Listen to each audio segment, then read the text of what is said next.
महाराष्ट्राकरता आजचा दिवस हा अतिशय कठीण दिवस आहे, कारण अशा प्रकारचं नेतृत्व तयार व्हायला अनेक वर्ष लागतात आणि ज्यावेळी महाराष्ट्राच्या विकासामध्ये अतिशय महत्त्वपूर्ण योगदान ते देत होते,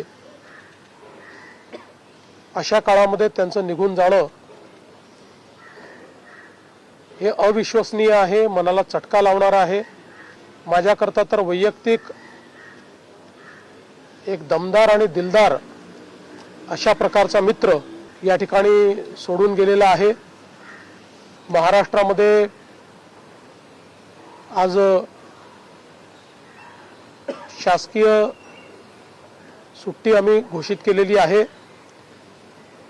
आणि त्यासोबत 3 दिवसाचा दुखवटा देखील जाहीर करण्यात आलेला आहे। पुढच्या सगळ्या बाबींची कल्पना ही आपल्याला लवकरच देण्यात येईल।